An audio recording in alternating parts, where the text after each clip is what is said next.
Hey guys, it's SF and I'm here on my NA account.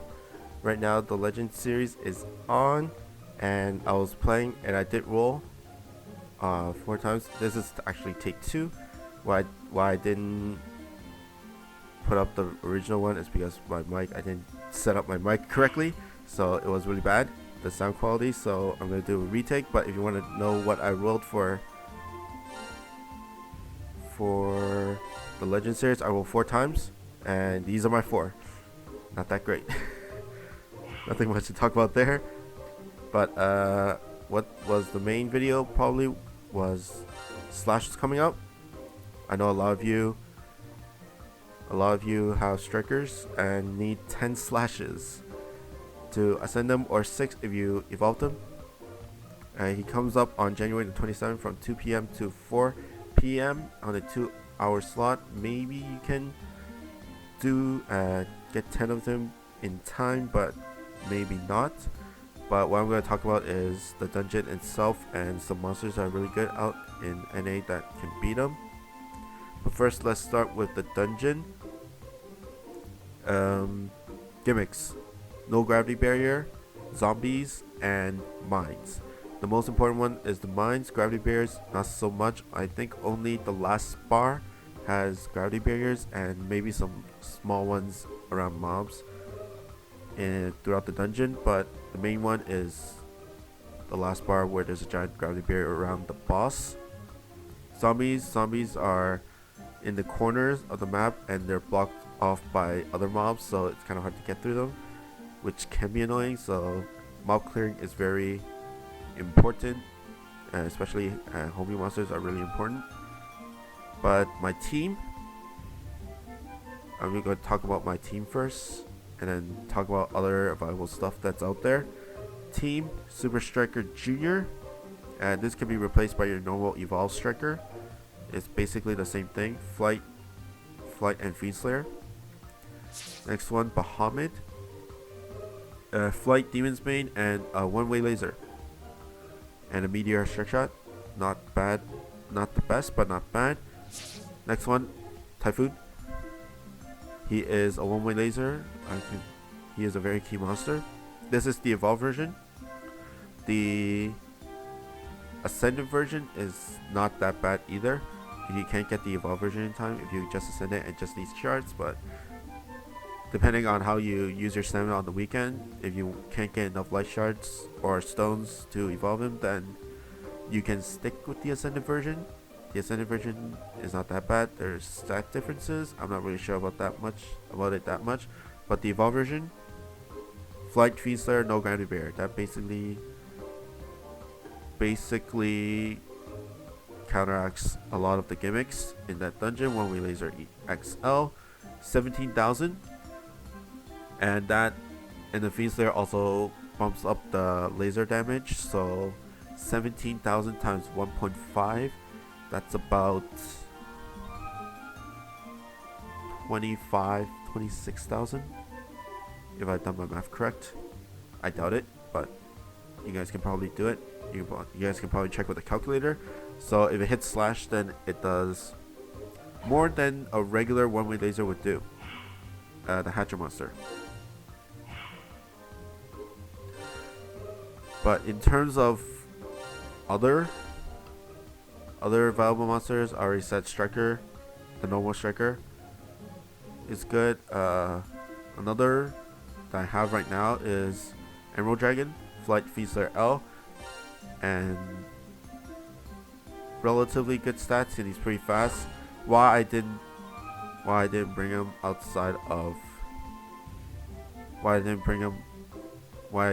is that it's not good to have more than 2 light monsters. He does hit very hard, so due to attribute weaknesses and stuff like that, it's not the best to bring a lot of light monsters. Why I won't replace him for like Striker Junior?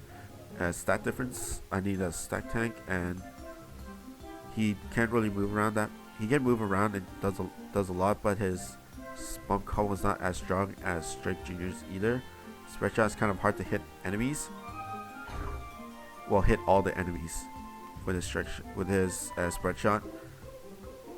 But for me, for my team, if I wanted a friend, I would go for Wildcat Mustang. Not that I don't really have that many. I don't really have that many Wildcats friends. Citran Golde, the White Ranger, is pretty good as well. But what I really wanted is a robust strike shot at the last bar, and that could basically finish the dungeon or does a lot of damage. Since it procs all of Junior's and Typhon's Fiend Slayer, so basically you get 2-3 free rounds of damage onto Slash with the strike shot if you hit it correctly. There are some monsters that are Fiend Slayer L's. Let's see what I have in my box. Nidhogg, Flor, and Inani. They're Fiend Slayer L's. I wouldn't recommend them if you don't have Minesweepers though, because the mines does do a lot of damage. One mine does 10k per person if it hits. So if you step on them, you're pretty much dead or almost dead. So my team is full of flight monsters, so that doesn't deplete the amount of mines on the map, it just avoids them. So that's why I didn't bring like a Fiend Slayer L, a normal Fiend Slayer L. So if you have like an Independence, best to team it up with Yggdrasil or a Loki. Those are and a Citran Golde. Those are like the 3 main Minesweeper monsters out there right now. So Independence does do a lot of damage. There are drones out there as well, so Independence's strike shot does work well. But if you don't have Minesweepers, it's best not to bring Independence there. Now, in terms of other monsters that are not Minesweepers, Tini works well. Tini is a flight, and Piercing Homemade does work well with decreasing the amount of mobs out there. What else is there?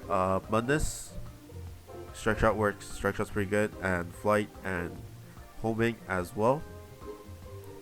Other monsters besides Yggdrasil works well. The evolved version. Don't bring the ascended version. What else is there? Loki is, I would suggest, depending on your team, which version. The evolved version if you want raw power, because he's a Minesweeper and then a one-way laser. It kind of contradicts, because if Loki is the only Minesweeper, you have to sweep the mines and probably be out of position for his one-way laser. So maybe he's not the best, but if you have some other Minesweepers or flight monsters that doesn't really care about mines, then he's not that bad as a damage source. But if you want to go for the ascended version,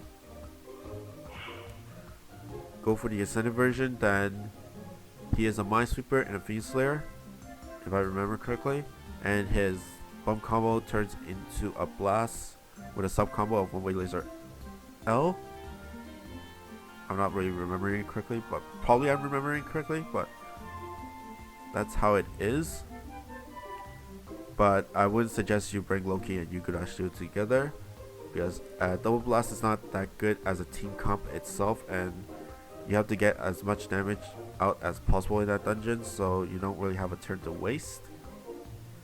So if you're gonna bring Loki, then the Ascended Loki, then bring like a Typhoon, like a couple of Typhoons, 1 or 2, or something that's not a blast type monster, so anything but Yggdrasil. Some people might ask, what about like other non-viable monsters, stuff like Izanami, or like something that's just like OP, quote unquote OP. If you don't have Minesweepers, I would not suggest to bring them. Like I said, the mines does do a lot of damage, 10k per hit, so if you don't sweep the mines, then best not to bring them. Now there's one more monster that is a flight, and I'm pretty sure a lot of you watching does have a max luck version of her, and that is Queen Butterflight. Why I didn't bring Queen Butterflight is because she is a demon. Slash is a demon slayer, and Slash does do a lot of damage. So that's why I didn't bring her in, even in replace of Bahamut. Maybe you can bring her. Maybe you can bring her if you avoid correctly, if you remember attack patterns and stuff like that. I think his biggest damage is the cross laser, but yeah, I think that's it. There's hardly any. There are homing attacks, and he does waste a turn setting up mines and stuff like that. But that's why. But he is a demon slayer. If she gets hit, you're pretty much screwed.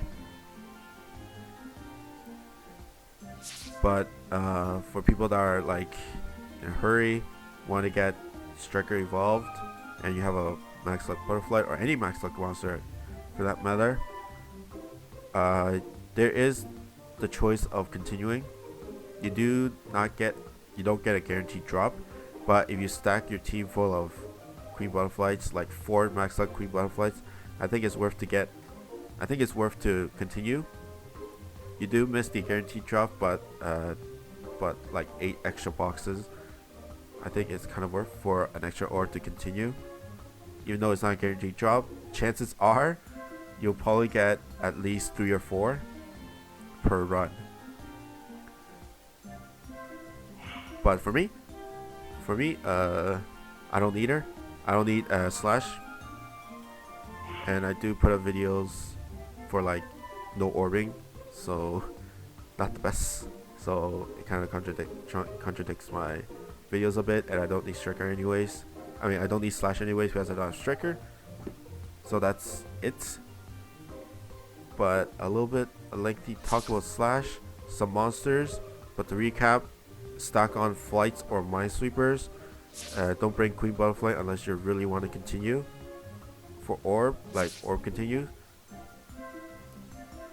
But some viable monsters, one of the best monsters, Typhon and Striker Jr. or the normal Striker. I hope you guys like and subscribe, and this is it for me. This is SF, and I'll see you guys next time. Bye.